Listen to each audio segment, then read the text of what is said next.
And hello, everybody. Welcome to Narrative Live on a special edition as we're bringing you the State of the Union Address by Joe Biden, the first official State of the Union Address by the current president. Last time he gave us a speech, it was just to commemorate his first 100 days. We're just waiting for the picture to show up and we'll take you inside the dome at the Capitol where history will be made tonight because it is indeed a very interesting split screen that is taking place. On the one hand, on this side of the world, we have the president of the United States, of the oldest democracy that we know of, the longest, least lasting democracy that we know of, will be addressing, these people. Yet on the other side of the world, in Ukraine, one of the youngest democracies in the world, is under attack by an autocracy. The streets of Kyiv are empty tonight as they're expecting yet another assault from the Russian invading forces. And that's going to be a key theme, we believe, in the president's address tonight. And we look forward to those notes as well as we listen to what he is now doing in addition to the sanctions he announced the last few days. We're told just before we get on the air that no Russian airplanes will be allowed into American airspace going forward. That is another big measure. And we're also told today that President Zelensky spoke to Biden earlier on, and they promised additional support to each other. So we're looking forward to hearing those comments. We'll take you inside now. This is the White House feed, so you're going to get it with the extra descriptions here for the people who are not cannot hear. And there's a picture. I hope you can still hear me. I believe you can. We'll wait in just a few minutes and we'll bring in the president. Now, we've seen the vice president already in the House, and that's an interesting feature tonight that we're seeing everyone in the House without masks, or a lot of them not wearing masks. The official designation of everyone having to wear masks has been dropped for this event. So we're seeing a lot of the members of the House appearing for the first time without masks. And that's obviously a significant deal for the president. Is another thing that he'll be talking about a lot tonight because the pandemic is a big factor for many Americans and still remains a huge factor for many Americans. But seeing normalcy return to the House will be a big, big factor as we wait for the screen to update. As you can tell, we still have a lot to learn about how to do these live events, especially when I'm solo here. So bear with me. I will add that the things that are happening in Ukraine are not necessarily good news. We're watching that convoy, which has now arrived outside of Kyiv.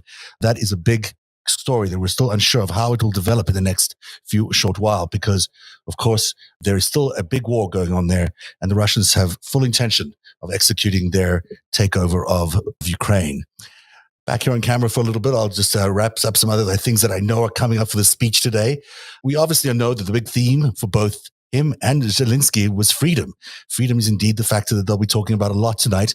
And it's an interesting thing for them to be talking about because it means they're talking about unity, or at least a unified message that both Republicans and Democrats can align with each other. Also, we'll be talking about, just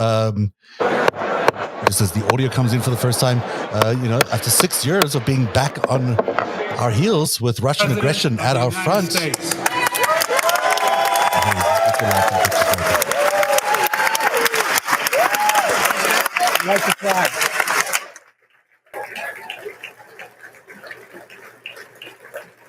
As I was just saying, it seems like, Biden is arriving as a hero tonight. He certainly has reason to be very proud of what he's achieved. Indeed, he's turned the tables on President Putin.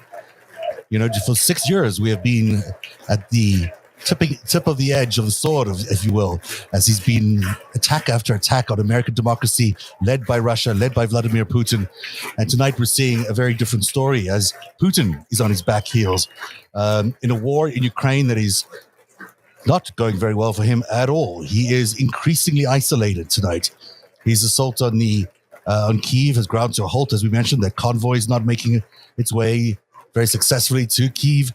And many, if not thousands, of his troops have abandoned their vehicles, have surrendered to Ukrainian forces. That is a good news story for President Biden tonight. There is with Justice Baer, who is outgoing, of course, will be announcing his replacement tonight as well during the State of the Union address. As we continue to watch him going around and doing the formalities, this is going to be a unifying speech. We've been told by everybody that this is a speech that is going to be about unity. It's certainly been the theme of his presidency up until now. And as he approaches the dais, he'll stand up there. He'll hopefully say hello to, no, he doesn't say hello to the others. He's going to get right into it. So let's take a listen to the State of the Union address as people start getting Oh no, he's bringing the speeches back there. Of course he is. That's remember last time? Was it last time? I remember Pelosi a while ago. I didn't remember which year it was.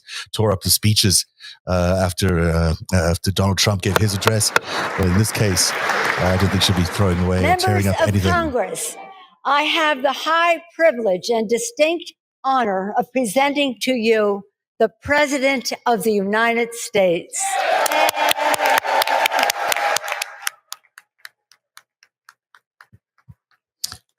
And off we'll go in just a short while as everyone takes their seats. It did seem to be quite empty inside the chamber there, but of course it is because many of the Congress people and some of the senators are seated upstairs in the gallery.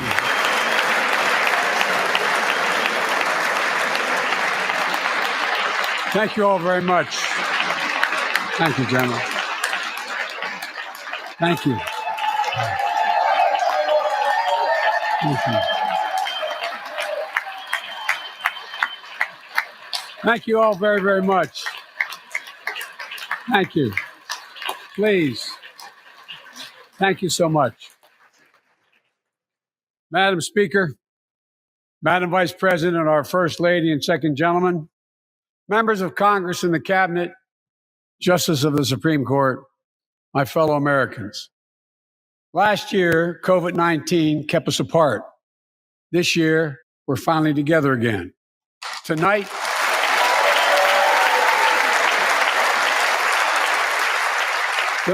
we meet as Democrats, Republicans, and Independents, but most importantly, as Americans, with the duty to one another, to America, to the American people, to the Constitution, and an unwavering resolve that freedom will always triumph over tyranny.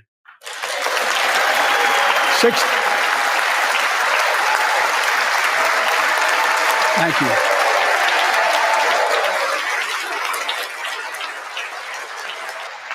6 days ago, Russia's Vladimir Putin sought to shake the very foundations of the free world, thinking he could make it bend to his menacing ways.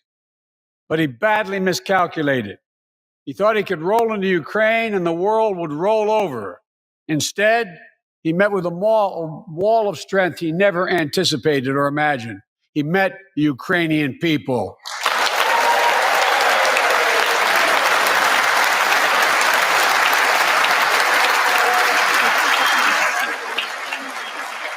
But President Zelensky, to every Ukrainian, their fearlessness, their courage, their determination literally inspires the world. Groups of citizens blocking tanks with their bodies, everyone from students to retirees to teachers, turned soldiers defending their homeland. And in this struggle, President Zelensky said in his speech to the European Parliament, "Light will win over darkness." The Ukrainian ambassador to the United States is here tonight, sitting with the First Lady. Let each of us, if you're able to stand and send an unmistakable signal to the world of Ukraine. Thank you. Thank you, thank you, thank you.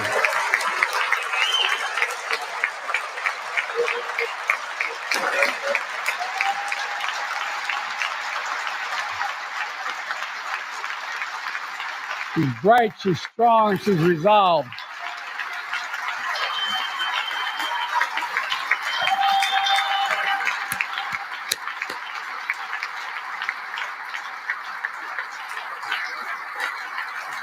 Yes, we, the United States of America, stand with the Ukrainian people. Throughout our history, we've learned this lesson. When dictators do not pay a price for their aggression, they cause more chaos. They keep moving, and the cost, the threats to America and America to the world keeps rising. That's why the NATO alliance was created, to secure peace and stability in Europe after World War II. The United States is a member, along with 29 other nations. It matters. American diplomacy matters. American resolve matters. Putin's latest attack on Ukraine was premeditated and totally unprovoked. He rejected repeated repeated efforts at diplomacy. He thought the West and NATO wouldn't respond. He thought he could divide us at home, in this chamber, in this nation. He thought he could divide us in Europe as well. But Putin was wrong. We are ready. We are united, and that's what we did. We stayed united. We prepared extensively and carefully. We spent months building coalitions of other freedom-loving nations in Europe and the Americas, from America to the Asian and African continents, to confront Putin. Like many of you, I spent countless hours unifying our European allies. We shared with the world in advance what we knew Putin was planning and precisely how he would try to falsify and justify his aggression. We countered Russia's lies with the truth. And now that he's acted, the free world is holding him accountable, along with 27 members of the European Union, including France, Germany, Italy, as well as countries like the United Kingdom, Canada, Japan, Korea, Australia, New Zealand, and many others. Even Switzerland are inflicting pain on Russia and supporting the people of Ukraine. Putin is now isolated from the world more than he has ever been. Together,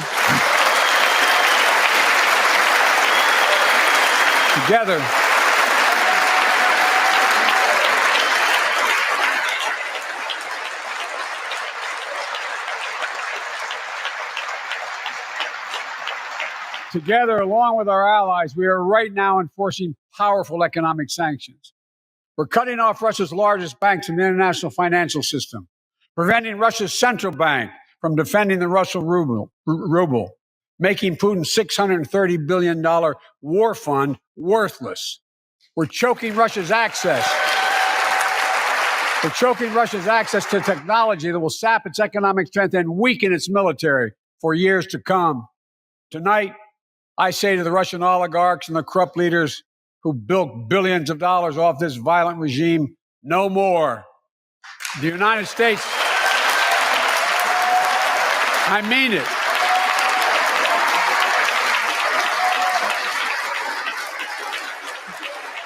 The United States Department of Justice is assembling a dedicated task force to go after the crimes of the Russian oligarchs. We're joining with European allies to find and seize their yachts, their luxury apartments, their private jets.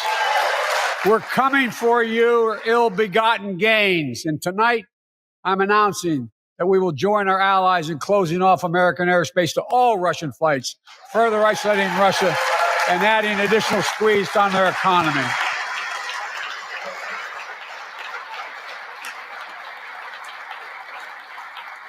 He has no idea what's coming.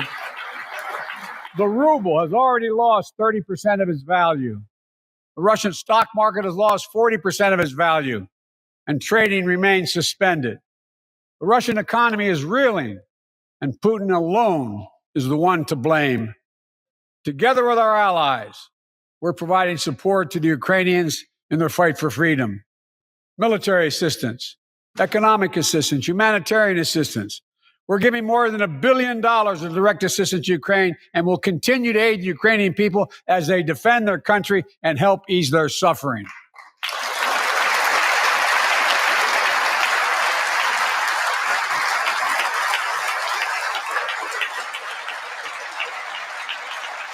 But let me be clear. Our forces are not engaged and will not engage in the conflict with Russian forces in Ukraine. Our forces are not going to Europe to fight Ukraine, but to defend our NATO allies in the event that Putin decides to keep moving west. For that purpose, we have mobilized American ground forces, air squadrons, ship deployments to protect NATO countries, including Poland, Romania, Latvia, Lithuania, and Estonia. And as I've made crystal clear, the United States and our allies will defend every inch of territory that is NATO territory with the full force of our collective power. Every single inch.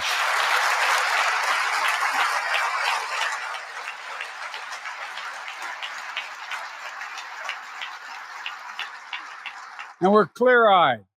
Ukrainians are fighting back with pure courage. But the next few days, weeks, and months will be hard on them. Putin has unleashed violence and chaos, But while he may make gains on the battlefield, he'll pay a continuing high price over the long run. And a pound of Ukrainian people, the proud, proud people, pound for pound, ready to fight with every inch of energy they have. They've known 30 years of independence, have repeatedly shown that they will not tolerate anyone who tries to take their country backwards. To all Americans, I'll be honest with you, as I always promised I would be. A Russian dictator invading a foreign country has cost around the world. And I'm taking robust action to make sure the pain of our sanctions is targeted at the Russian economy and that we use every tool at our disposal to protect American businesses and consumers. Tonight, I can announce the United States has worked with 30 other countries to release 60 million barrels of oil from reserves around the world. America will lead that effort, releasing 30 million barrels of our own strategic petroleum reserve. And we stand ready to do more if necessary, united with our allies. These steps will help blunt gas prices here at home, but I know news about what's happening can seem alarming to all Americans. But I want you to know we're going to be okay. We're going to be okay. When the history of this era is written, Putin's war in Ukraine will have left Russia weaker and the rest of the world stronger. Well, while it shouldn't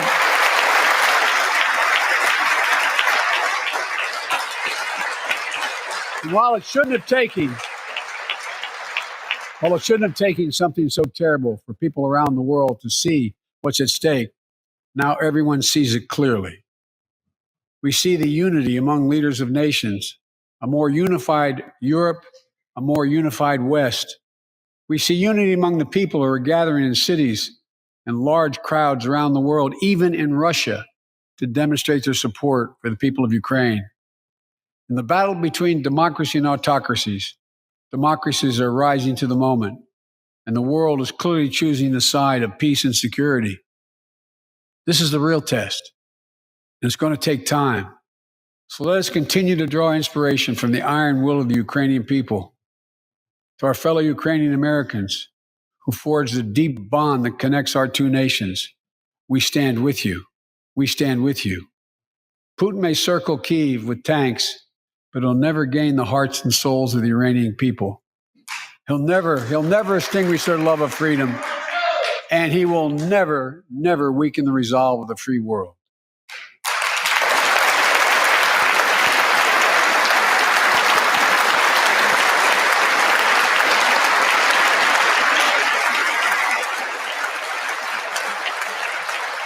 We meet tonight in an America that has lived through two of the hardest years this nation has ever faced. The pandemic has been punishing, and so many families are living paycheck to paycheck, struggling to keep up with the rising cost of food, gas, housing, and so much more. I understand, like many of you did. My dad had to leave his home in Scranton, Pennsylvania to find work. So like many of you, I grew up in a family when the price of food went up, it was felt throughout the family. It had an impact. That's when one of the first things I did as president was fight to pass the American Rescue Plan. Because people were hurting, we needed to act, and we did. Few pieces of legislation have done more at a critical moment in our history to lift us out of a crisis. It fueled our efforts to vaccinate the nation and combat COVID-19, delivered immediate economic relief to tens of millions of Americans. It helped put food on the table. Remember those long lines of cars waiting for hours just to get a box of food put in their trunk. It cut the cost of healthcare insurance. And as my dad used to say, it gave the people just a little bit of breathing room. Unlike the $2 trillion tax cut passed in the previous administration that benefited the top 1% of Americans, the American Rescue Plan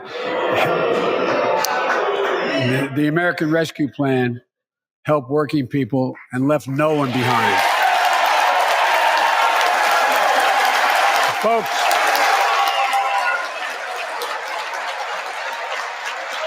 and it worked. It worked.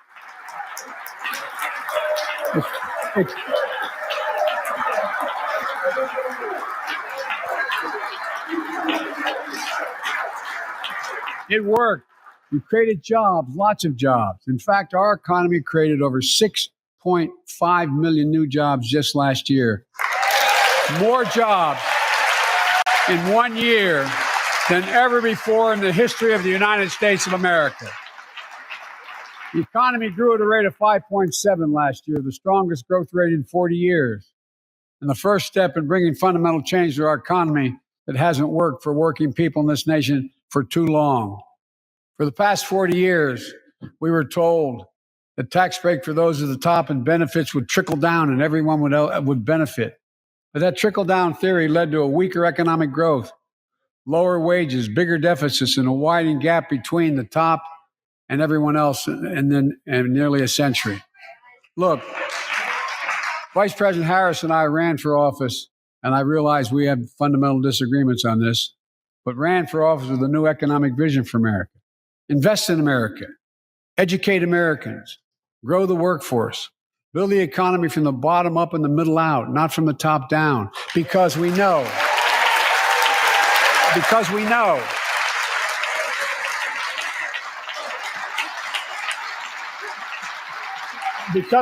when the middle class grows, the poor will way up and the wealthy do very well. America used to have the best roads, bridges, and airports on earth. And now our infrastructure is ranked 13th in the world. We won't be able to compete for the jobs of the 21st century if we don't fix it. That's why it was so important to pass the bipartisan infrastructure law. And I thank my Republican friends who joined to invest and rebuild America, the single biggest investment in history. It was a bipartisan effort, and I want to thank the members of both parties who worked to make it happen. We're done talking about infrastructure weeks. We're now talking about an infrastructure decade. And look, it's going to transform America, to put us on a path to win the economic competition of the 21st century that we face with the rest of the world, particularly China. I've told Xi Jinping it's never been a good bet to bet against the American people. We'll create good jobs for millions of Americans, modernizing roads, airports, ports, waterways, all across America. And we'll do it to withstand the devastating effects of climate change and promote environmental justice. We'll build a national network of 500,000 electric vehicle charging stations. Begin to replace the poisonous lead pipes so every child, every American has clean water to drink at home and at school. We're going to provide affordable, high-speed internet for every American, rural, suburban, urban, and tribal communities. 4,000 projects have already been announced. Many of you have announced them in your districts. And tonight, I'm announcing that this year, we will start fixing over 65,000 miles of highway and 1,500 bridges in disrepair. And folks,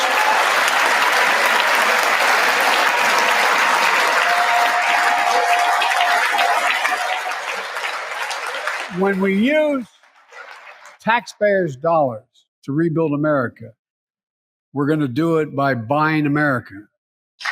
Buy American products. Support American jobs. The federal government spends about $600 billion a year to keep this country safe and secure. There's been a law on the books for almost a century to make sure taxpayers' dollars support American jobs and businesses. Every administration, Democrat and Republican, says they'll do it, but we're actually doing it. We'll buy America to make sure everything from the deck of an aircraft carrier to the steel on highway guardrails is made in America from beginning to end. All of it. All of it.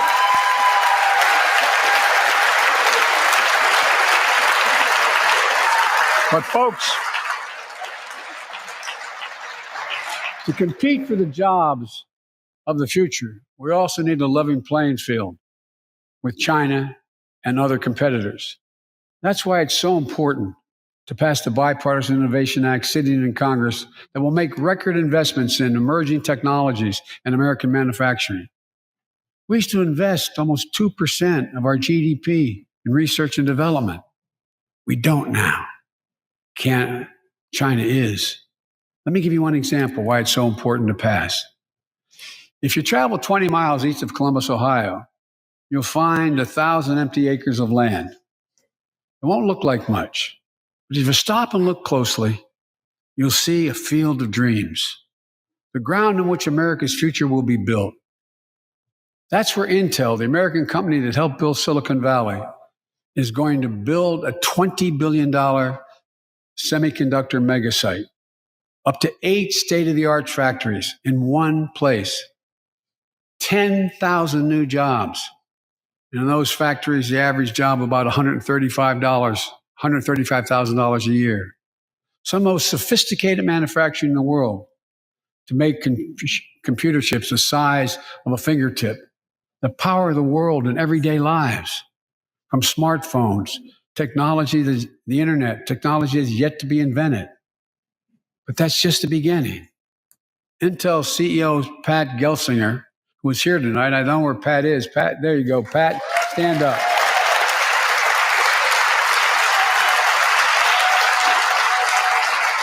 Pat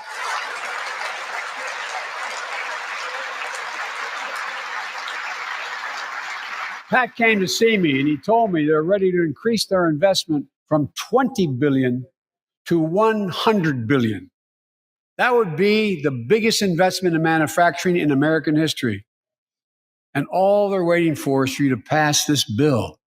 So let's not wait any longer. Send it to my desk. I'll sign it. And we'll really take off in a big way.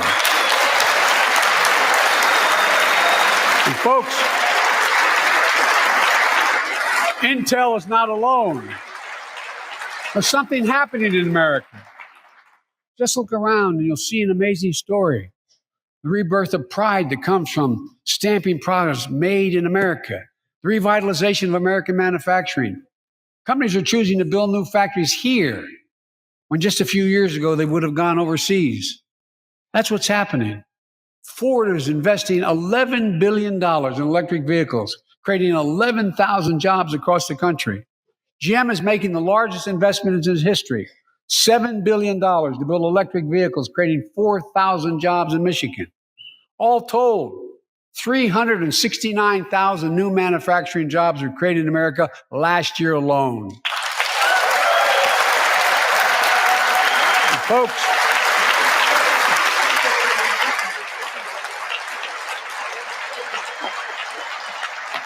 powered by people I've met like JoJo Burgess from generations of union steelworkers in Pittsburgh, who's here with us tonight. Where are you, JoJo? There you go. Thanks, buddy. As Ohio Senator Sherrod Brown says,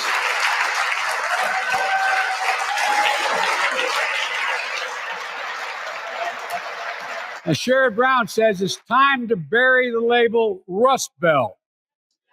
It's time to see the what used to be called Rust Belt become the home of a significant resurgence of manufacturing.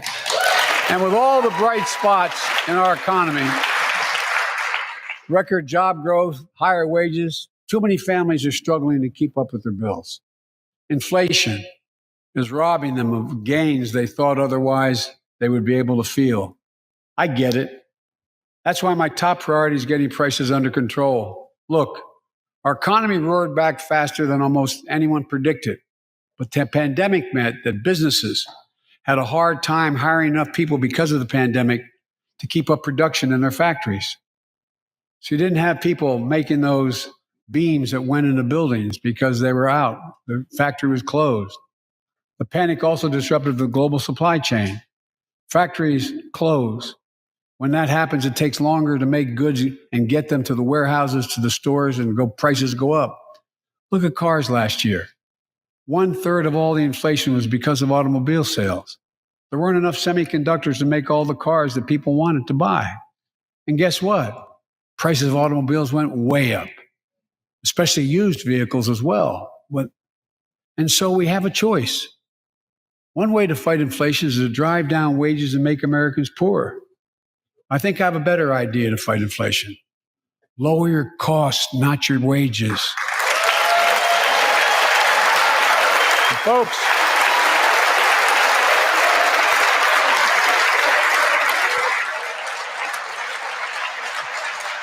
that means make more cars and semiconductors in America, more infrastructure and innovation in America, more goods moving faster and cheaper in America, more jobs where you can earn a good living in America. Instead of relying on foreign supply chains, let's make it in America. Look, economists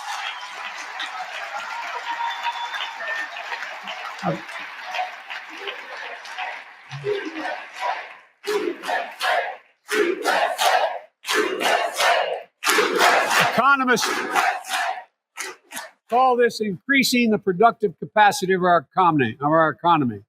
I call it building a better America.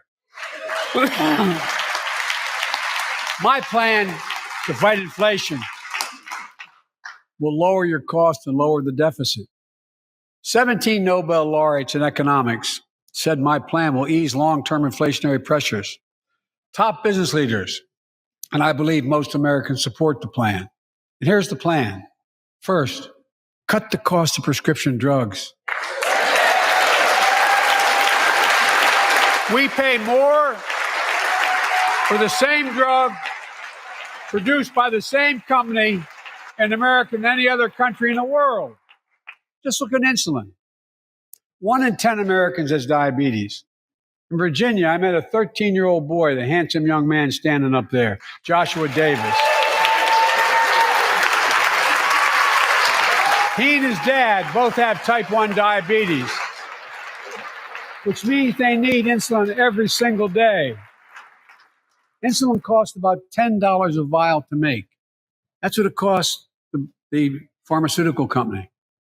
But drug companies charge families like Joshua and his dad up to 30 times that amount. I spoke with Joshua's mom. Imagine what it's like to look at your child who needs insulin to stay healthy and have no idea how in God's name you're going to be able to pay for it. What it does to your family, but what it does to your dignity, your ability to look your child in the eye, to be the parent you expect yourself to be. I really mean to think about that. That's what I think about. You know, yesterday, Joshua's here tonight, but yesterday was his birthday. Happy birthday, buddy, by the way. For Joshua and 200,000 other young people with type 1 diabetes, let's cap the cost of insulin at $35 a month so everyone can afford it. And drug companies will do very, very well, their profit margin. While we're at it, I know we have great disagreements on this floor with this. Let's let Medicare negotiate the price of prescription drugs.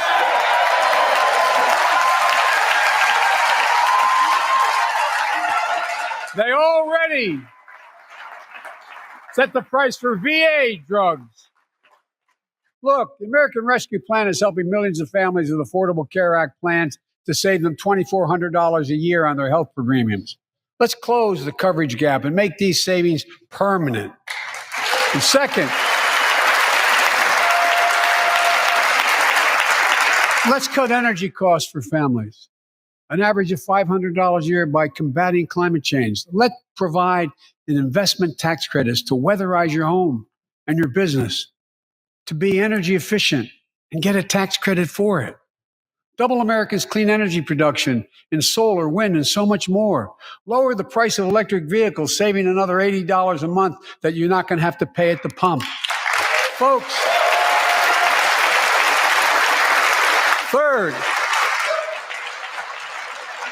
the third thing we can do to change the standard of living for hardworking folks is cut the cost of child care.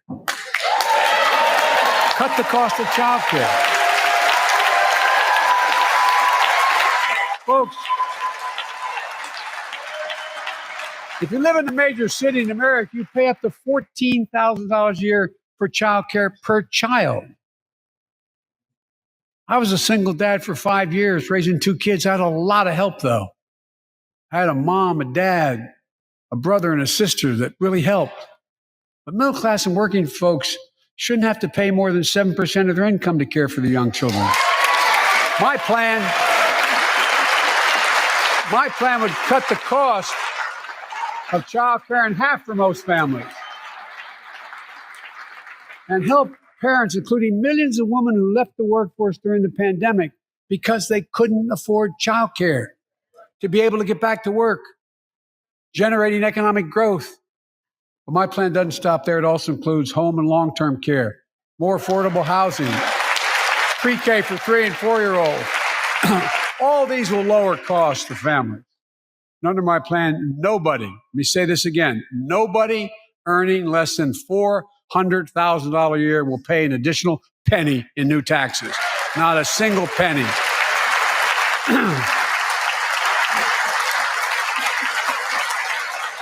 I may be wrong, but my guess is if we took a secret ballot in this floor, that we'd all agree that the present tax system ain't fair.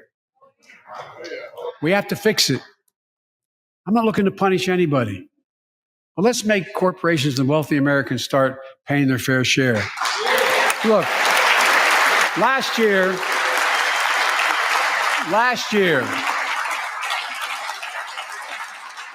like Chris Coons and Tom Carper and my distinguished Congresswoman, we come from the land of corporate America. There are more corporations incorporated in America than every other state in America combined. And I still won 36 years in a row. The point is, even they understand they should pay just a fair share. Last year, 55 of the Fortune 500 companies earned $40 billion in profit and paid zero in federal taxes. Now look, it's not fair. That's why I proposed a 15% minimum tax rate for corporations. And that's why in the G7 and other meetings overseas, I was able to be somewhat helpful. 130 countries agree on a global minimum tax rate. So companies can't get out of paying their taxes at home by shipping jobs and factories overseas. It'll raise billions of dollars. That's why I propose closing loopholes for the very wealthy who pay a lower tax rate than a teacher and a firefighter. So that's my plan, but we'll go in more detail later. We will grow the economy, lower the cost of families. So what are we waiting for? Let's get this done. We all know we've got to make changes. Folks,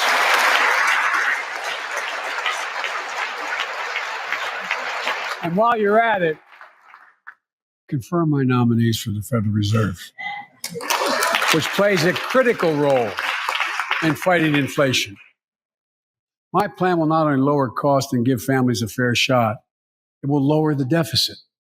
The previous administration not only ballooned the deficit with those tax cuts for the very wealthy and corporations, it undermined the watchdogs, the job of those to keep pandemic relief funds being wasted. Remember we had those debates about whether or not those watchdogs should be able to see every day how much money was being spent, where was it going to the right place?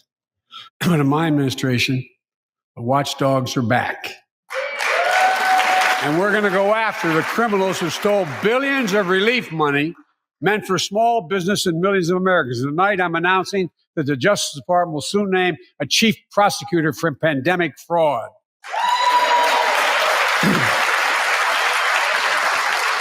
And look,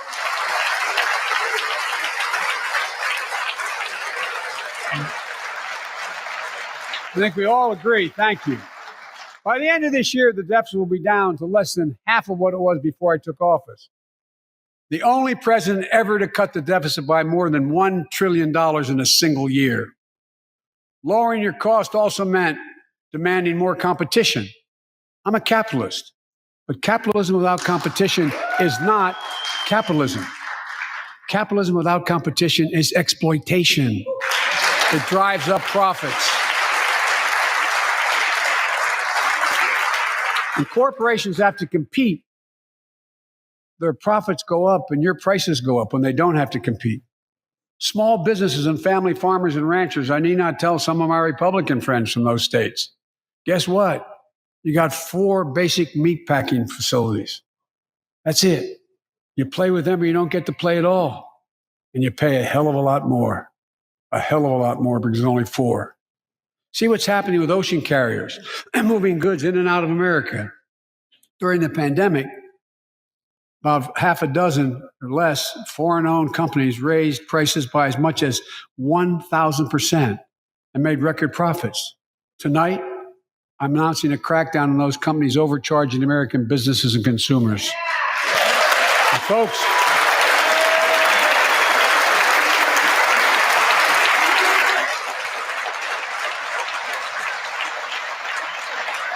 and as Wall Street firms take over more nursing homes, quality in those homes has gone down and costs have gone up. That ends on my watch. Medicare is going to set higher standards for nursing homes and make sure your loved ones get the care they deserve and that they inspect and they will look at closely. We're also going to cut costs to keep the economy going strong and giving workers a fair shot, provide more training and apprenticeships, hire them based on skills, not just their degrees. Let's pass the Paycheck Fairness Act and paid leave. Raise the minimum wage to $15 an hour and extend the child tax credit so no one has to raise a family in poverty. Let's increase Pell Grants, increase our historic support for HBCUs, and invest in what Jill, our First Lady who teaches full-time, calls America's best-kept secret, community colleges. Look, let's pass the PRO Act. When a majority of workers want to form a union, they shouldn't be able to be stopped. When we invest in our workers and we build an economy from the bottom up and the middle out together, we can do something we haven't done in a long time. Build a better America. For more than 2 years, COVID has impacted every decision in our lives and the life of this nation. And I know you're tired, frustrated, and exhausted. That doesn't even count the close to 1 million people who sit at a dining room table or a kitchen table and look at an empty chair because they lost somebody.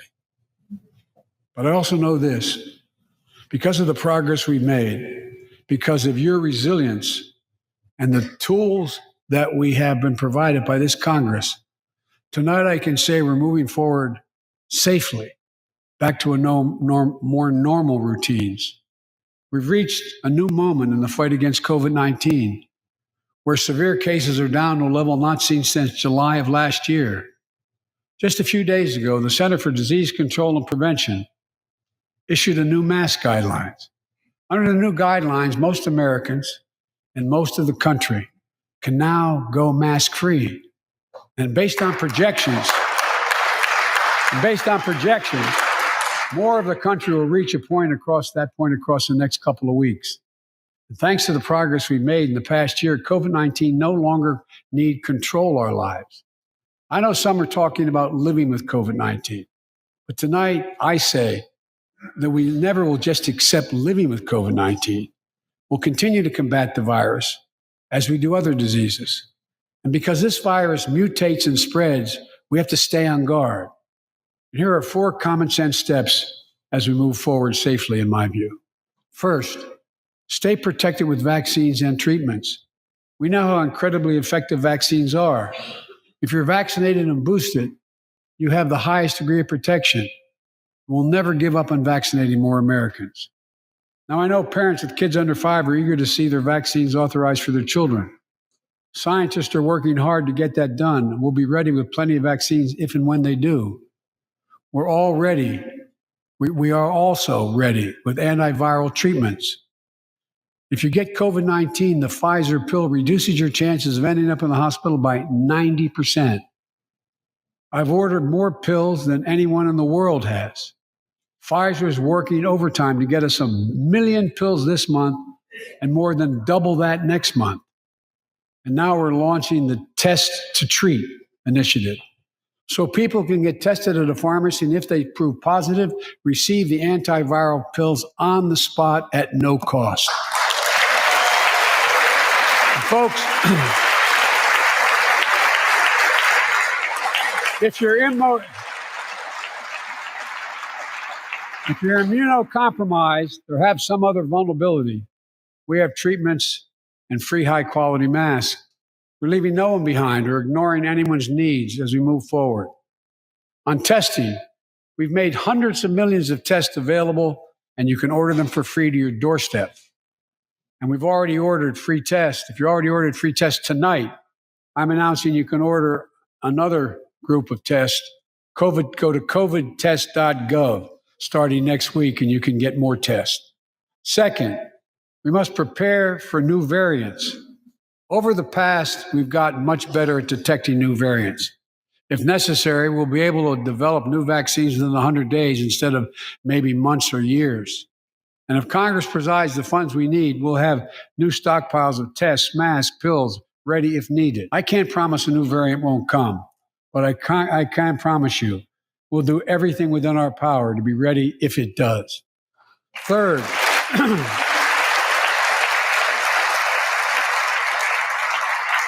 we can end the shutdown of schools and businesses. We have the tools we need. It's time for America to get back to work and fill our great downtowns again with people. People working from home can feel safe and begin to return to their offices. We're doing that here in the federal government. The vast majority of federal workers will once again work in person. Our schools are open. Let's keep it that way. Our kids need to be in school.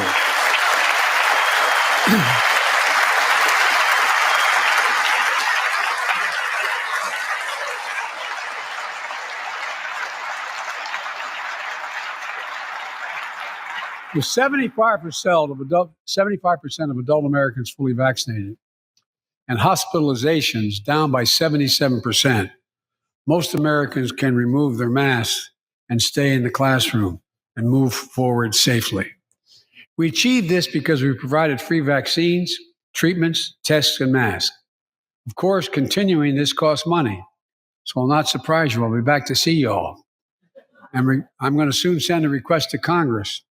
The vast majority of Americans have used these tools and may want again. We may need them again. So I expect Congress, and I hope you'll pass that quickly. Fourth, we'll continue vaccinating the world. We've sent 475 million vaccine doses to 112 countries, more than any nation on earth. We won't stop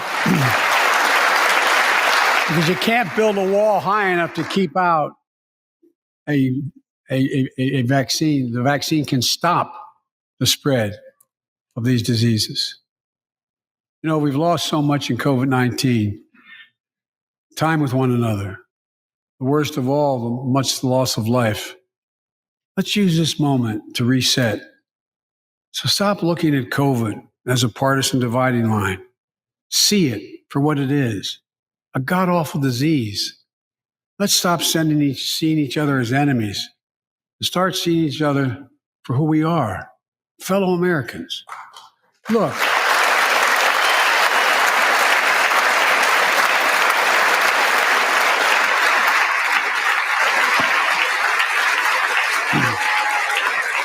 we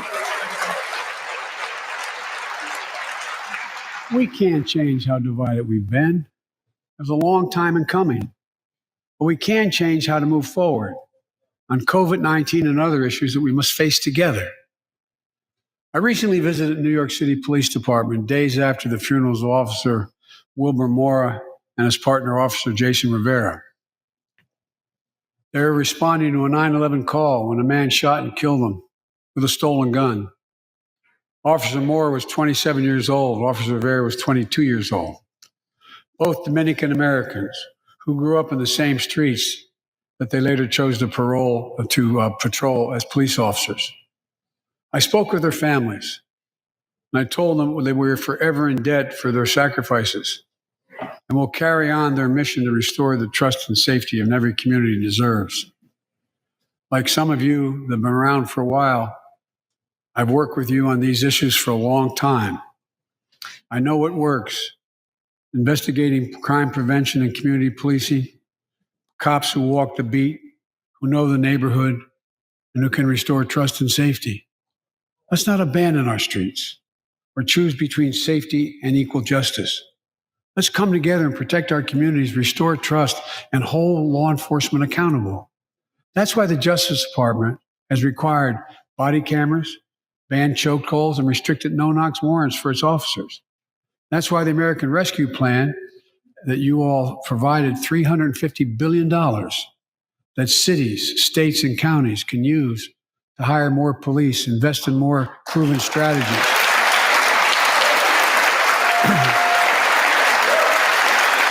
Proven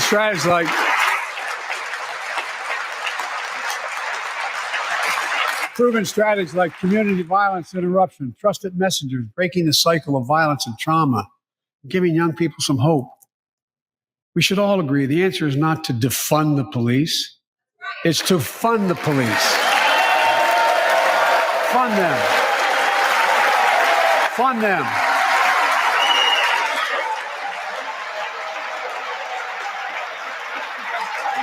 Fund them with resources and training. Resources and training they need to protect our community. I ask Democrats and Republicans alike to pass my budget and keep our neighborhoods safe. And we'll do everything in my power to crack down on gun trafficking of ghost guns that you can buy online, assemble at home, no serial numbers, can't be traced. I ask Congress to pass proven measures to reduce gun violence. Pass universal background checks. Why should anyone on the terrorist list be able to purchase a weapon? Why? Why? And folks, ban assault weapons with high-capacity magazines hold up to 100 rounds. You think the deer are wearing Kevlar vests? Look, repeal the liability shield. It makes gun manufacturers the only industry in America that can't be sued. The only one. Imagine had we done that with the tobacco manufacturers. These laws don't infringe on the Second Amendment. They save lives. The most fundamental right in America is the right to vote and have it counted. And look, it's under assault. In state after state, new laws have been passed, not only to suppress the vote, we've been there before, but to subvert the entire election. You can't let this happen. Tonight, I call on the Senate to pass the Freedom to Vote Act, pass the John Lewis Act, Voting Rights Act. And while you're at it, pass the Disclose Act so Americans know who's funding our elections.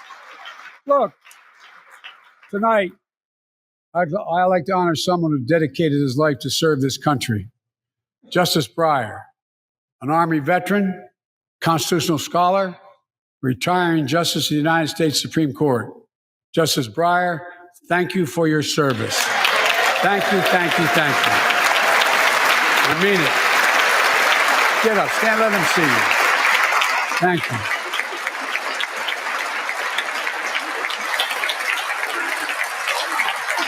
And we all know, no matter what your ideology, we all know one of the most serious constitutional responsibility a president has is nominating someone to serve on the United States Supreme Court. As I did 4 days ago, I've nominated the Circuit Court of Appeals, Ketanji Brown Jackson, one of our nation's top legal minds, who continue in Justice Breyer's legacy of excellence. A former top litigator in private practice, a former federal public defender, from a family of public school educators and police officers. She's a consensus builder. Since she's been nominated, she's received a broad range of support, including the Fraternal Order of Police and former judges supported by Democrats and Republicans. Folks, if we're to advance liberty and justice, we need to secure our border and fix the immigration system.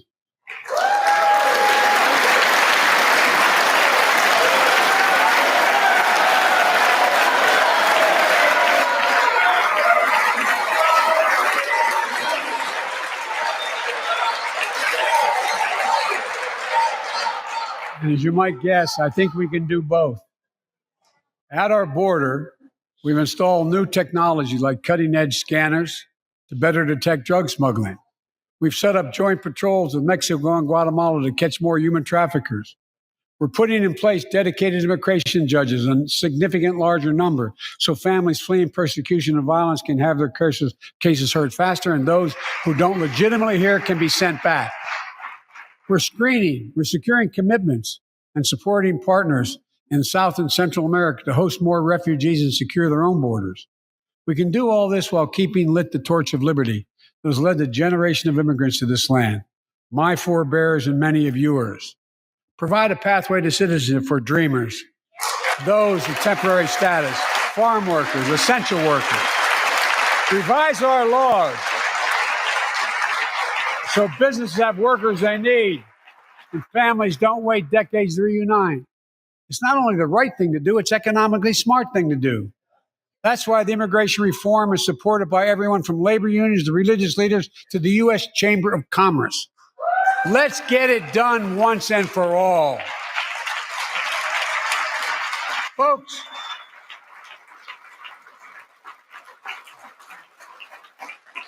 advancing liberty and justice also requires protecting the rights of women.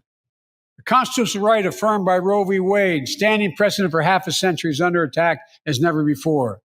If you want to go forward, not backwards, we must protect access to health care, preserve a woman's right to choose, and continue to advance maternal health care for all Americans.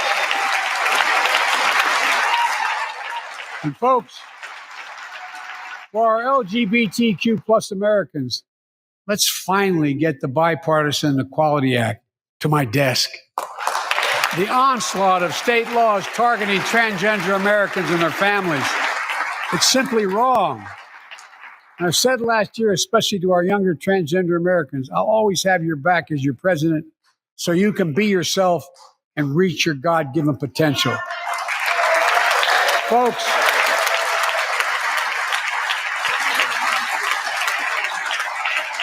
as I've just demonstrated, while it often appears we do not agree, and that we do agree on a lot more things than we acknowledge. I signed 80 bipartisan bills in the law last year, from preventing government shutdowns, protecting Asian Americans from still too common hate crimes, to reforming military justice, and will soon be strengthening the Violence Against Women Act that I first wrote 3 decades ago. And it's important. It's important for us to show the nation we can come together and do big things. So tonight I'm offering a unity agenda for the nation. 4 big things we can do together, in my view. First, beat the opioid epidemic. There's so much we can do. Increase funding for prevention, treatment, harm reduction, and recovery. Get rid of outdated rules and stop doctors stop doctors from prescribing treatments. Stop the flow of illicit drugs by working with state and local law enforcement to go after the traffickers. And if you're suffering from addiction, you should know you're not alone. I believe in recovery, and I celebrate the 23 million Americans in recovery. Second, let's take on mental health, especially among our children whose lives and education have been turned upside down. American Rescue Plan gave schools money to hire teachers and help students make up for lost learning. I urge every parent to make sure your school does just that. Have the money. We can all play a part. Sign up to be a tutor or a mentor. Children were also struggling before the pandemic: bullying, violence, trauma, and the harms of social media. As Frances Haugen, who is here tonight with us, has shown, we must hold social media platforms accountable for the national experiment they're conducting on our children for profit.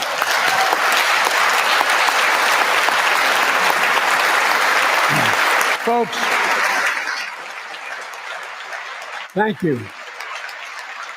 Thank you for the courage you showed. It's time to strengthen privacy protections, ban targeted advertising to children, demand tech companies stop collecting personal data on our children. And let's get all Americans the mental health services they need. More people can turn for help and full parity between physical and mental health care if we treat it that way in our insurance. Look,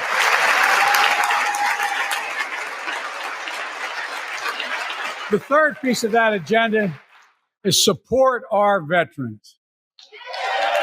Veterans are the backbone and the spine of this country. They're the best of us. I've always believed that we have a sacred obligation to equip those we send to war and care for those in their family when they come home. My administration is providing assistance in job training, housing, and now helping lower-income veterans get VA care debt-free. And our troops in Iraq and Afghanistan have faced many dangers, one being stationed at bases breathing in toxic smoke from burn pits. Many of you have been there. I've been in and out of Iraq and Afghanistan over 40 times. These burn pits that incinerate waste, the waste of war, medical and hazardous material, jet fuel, and so much more. And they come home, many of the world's fittest and best trained warriors in the world. Never the same. Headaches, numbness, dizziness. A cancer that would put them in a flag-draped coffin. I know. One of those soldiers was my son, Major Bo Biden. I don't know for sure if the burn pit that he lived near, that his hooch was near in Iraq and earlier than that in Kosovo, is the cause of his brain cancer, the disease of so many other troops. But I am committed to find out everything we can, committed to military families like Danielle Robinson from Ohio, the widow of Sergeant First Class Heath Robinson.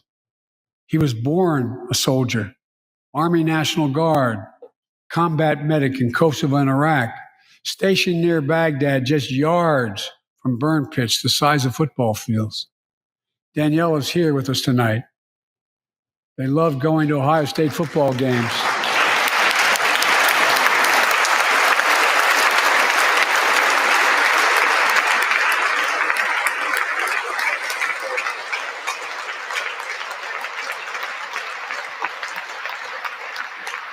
And they love building Legos with their daughter.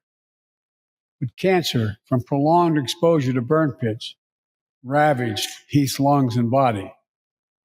Danielle says Heath was a fighter to the very end. He didn't know how to stop fighting, and neither did she.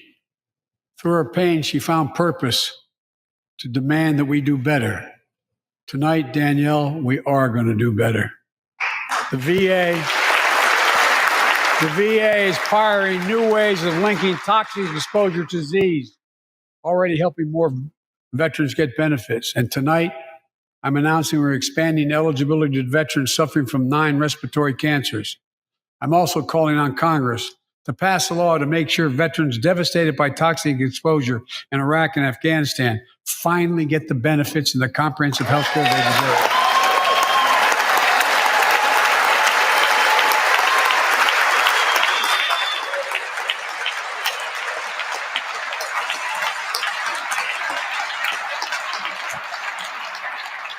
And fourth and last, let's end cancer as we know it.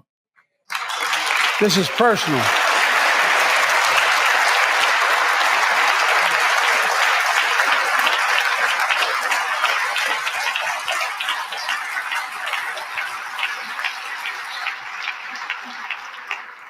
This is personal to me and to Jill and to Kamala and so many of you. So many of you have lost someone you love. Husband, wife, son, daughter, mom, dad. Cancer is the number 2 cause of death in America, second only to heart disease. Last month, I announced the plan to supercharge the cancer moonshot that President Obama asked me to lead 6 years ago. Our goal is to cut cancer death rates by at least 50% over the next 25 years, and I think we can do better than that. Turn cancers from death sentences into treatable diseases.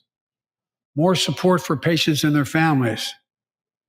To get there, I call on Congress to fund what I call ARPA-H, Advanced Research Projects Agency for Health. Pattern after DARPA in the Defense Department.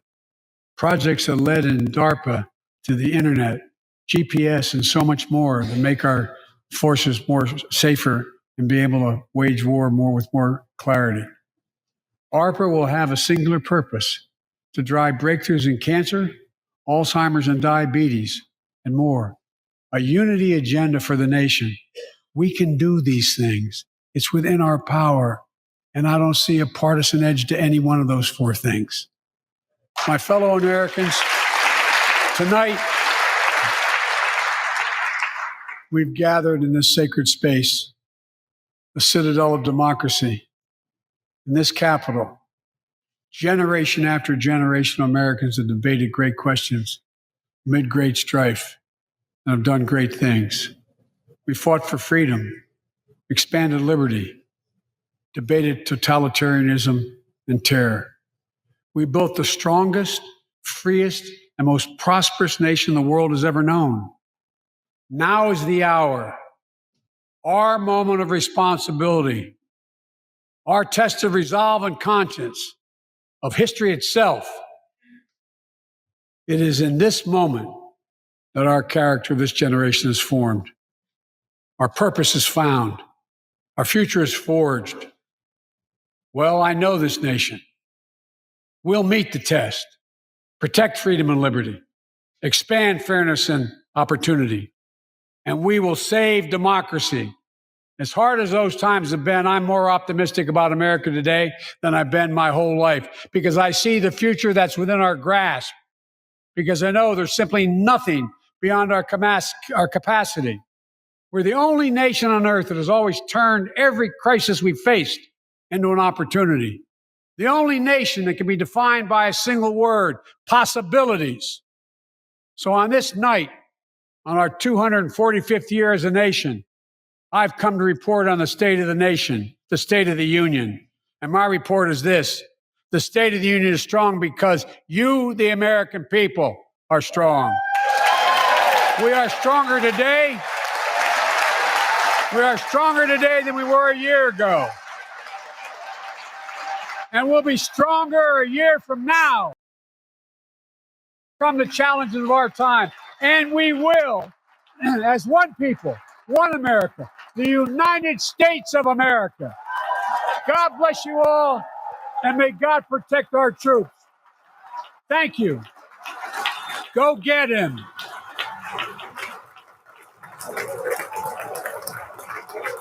Well, that really is the speech that we've been wanting to hear from the President of the United States for a long time. What a great speech by President Joe Biden tonight, all about unity, about bringing together the two divided parts of our country and uniting them as one. And he thinks he can do it. He thinks he can do it by his new plan to eradicate the pandemic, or at least live with the pandemic, however you might describe it these days. He's also taking aim at a lot of interesting things like pandemic corruption. And of course, his opening today about the war in Ukraine was riveting and stirring. You got to hand it to Joe Biden. He's not the world's greatest speaker. I've always said that, but he is tonight really a remarkable speaker. What a great speech. It captivated the audience. It was great to see everyone without their masks. And it was great to see so many smart initiatives that he had in place there. You know, it may not convince the very base of the Republican Party, but it's still remarkable what he's been able to achieve in this last year and what he's planning to achieve in the next part of his term. He believes that there are four key things that he needs to do in order to reclaim American unity. And I think he will do all that. I'm actually not going to go into all the details of the speech tonight because it is late. And we have a full show planned on this tomorrow night. So we will see you then. In the meantime, thank you very much for being here on Narrative tonight. What an incredible speech. So glad we were here to witness President Joe Biden deliver an address to the State of the Union, which he declared at the end there was strong because the American people are strong.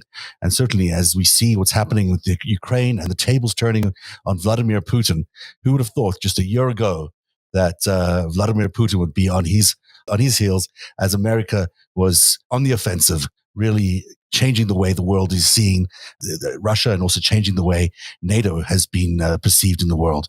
Really, really, really remarkable speech. And I also loved how you spoke to the American people about their very pocketbook issues, about the kitchen table issues that are so important to Americans, because he knows what Americans have been through, and he knows what Americans need to survive. Big emphasis on mental health, that came up as well, and emphasis on infrastructure, and about really bridging the divide. We did not hear the word, I don't think we heard the words Donald Trump or the name Donald Trump throughout the entire address. And I think that's remarkable as well, that we've moved past that era. And I think everyone is ready to move past that era. So hopefully we will see the unity that he's talking about actually start mirroring itself in our everyday lives. We've certainly been talking about unity since the start of narrative season this year. It's been a big thing for us. And it's certainly a big thing that we know Americans will achieve, because there's no way to go forward without unity. And I'm just looking over the head. Yeah, you can't see all these pictures, but what an exhilarated group of congressmen and senators there, all thanking the president for his incredible speech, and him, as usual, being such a remarkable, an affable leader, being so good with everybody. So we will leave it there. Tomorrow night at 7 p.m., we'll do a complete review. Plus, we'll give you updated on what's going on in Ukraine. We'll see you here tomorrow night on Narrative. Until then, we wish you a very, very good night. Narrative is made possible by viewers like you. Join today and support truly independent journalism at patreon.com/narrative. That's patreon.com/narrative.